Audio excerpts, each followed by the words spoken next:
Okay, in the previous video, I have mentioned about the two phases of communication process. The first one is transmission phase, second one is feedback phase.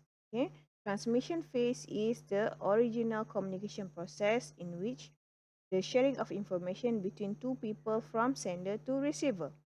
Second phase is feedback phase in which the receiver will turn to be the sender of the message and then give feedback to the sender who will turn to be the receiver. Okay, so the communication process is basically starting with the transmission phase in which the sender or is known as the person or group wishing to share information with some or other people or group in which they will decide on the message or information to communicate to the receiver. So this is the first component of the communication process. Second component of the communication process is message, in which message refers to the information to communicate. Okay, for example, I am your lecturer. I would like to deliver my lecture. So I am a lecturer and I will be the sender. My lecture today will be the message that I want to deliver. Okay, then the sender translate the message into symbols or language, and this process is called as encoding. Often messages are encoded into words. So encoding process here is the process in which sender translate the message into symbol or language. So for example here, I want to deliver my lecture. So encoding is the process in which I translate my message, my lecture into words in order to deliver to you.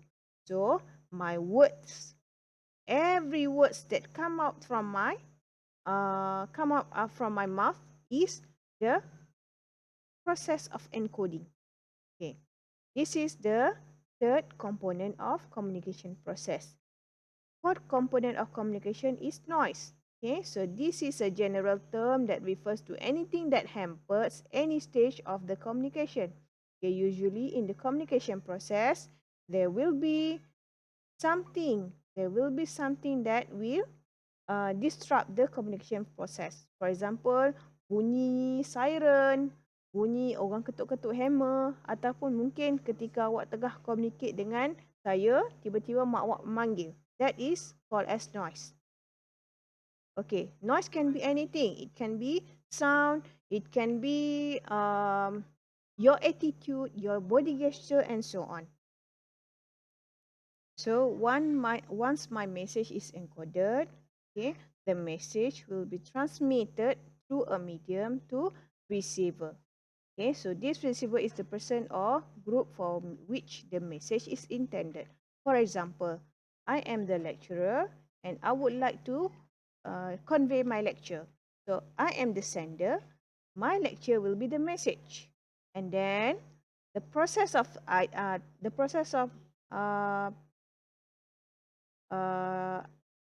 I translate the message, I translate the lecture into what is known as encoding. Okay, then the medium of the Google Meet will be the medium of the communication process.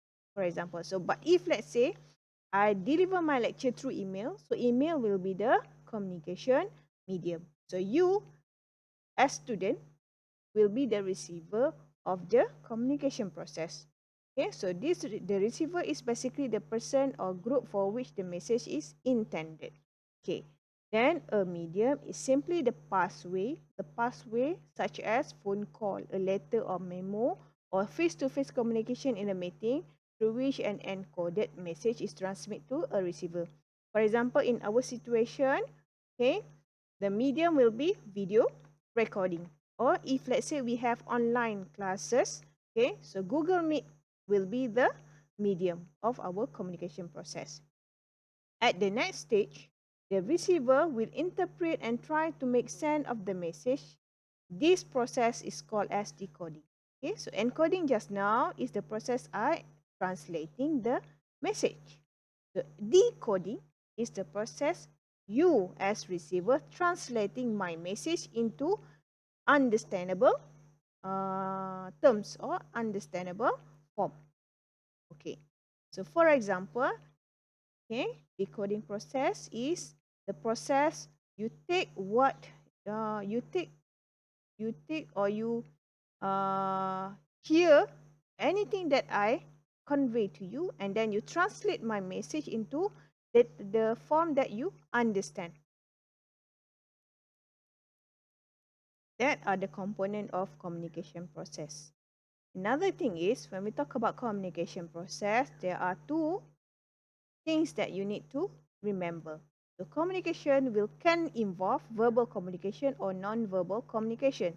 Okay, so verbal communication refers to the encoding of message into words, either written or spoken. That is verbal communication, things that we can see. Non-verbal communication is the encoding of message by means of facial expression, body language, and style of dress. So this thing you need to translate by yourself. Verbal communication, the thing that you can understand, that you can hear. But non-verbal communication is the thing that you can see, but you need to translate by yourself. The meaning of the non-verbal communication.